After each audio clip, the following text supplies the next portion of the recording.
पहली वजह, तू गरीब है तो क्यों है। इमसाल 20वां बाब 13वीं आयत। ख्वाब दोस्त, कलाम खुदा में लिखा है, ख्वाब दोस्त ना हो, वादा तू कंगाल हो जाए, अपनी आंखें खोल के तू रोटी से शेर होगा। आमीन। ख्वाब दोस्त ना हो, मुबादा के तू कंगाल हो जाए। कंगाल का मतलब सबको पता है, कोई रॉकेट साइंस नहीं है इसके पीछे।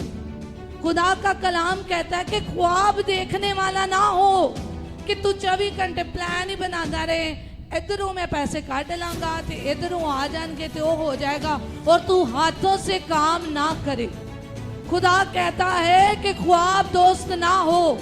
इसका मतलब है कि बिस्तर पर पड़ा पड़ा तू प्लान्स बनाता जाए, ख्वाब देखता जाए और दूसरों को भी ख्वाब दिखाता जाए। कलाम खुदा कहता है मुबादा के तू कंगाल हो जाएगा।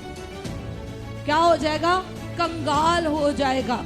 अपनी आंखें खोल कि तू रोटी से शेर होगा।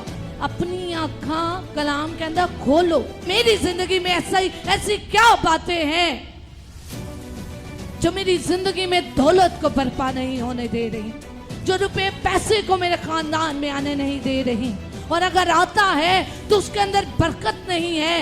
खुदा कहता अपनी आंखें खोल, ख्वाब दोस्त ना हो, बिस्तर पर पड़ा पड़ा मंसूबे ना बना, इससे तुझे कुछ हासिल नहीं, इससे तुझे कुछ फायदा नहीं। उठ, अपनी आंखें खोल, मेहनत कर और तू रोटी से शेर होगा। रोटी दौलत को और बरकत को जाहिर करती है। बजाय इसके बिस्तर पर पड़े कुड़ते रहें, होने की होना है कितनों पैसे आने ने। खुदा कहता उठ, अपने बिस्तर से उठ, आंखों को खोल और नजर कर अपनी जिंदगी पर, अपनी हालत पर, तो तू क्या होगा? शेर होगा। शेर से मुराद है रज जाना, आसूदा होना।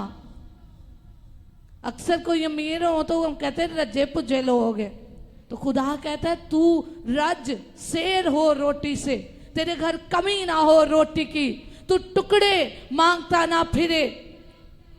इसे नेक्स्ट जो वजह है, पहली वजह हमने देखी ख्वाब दोस्त, बिस्तर पर पड़े पड़े, आम जुबान में वो कहते हैं शेख चिल्ली की तरह मंसूबे बनाने वाला दिल।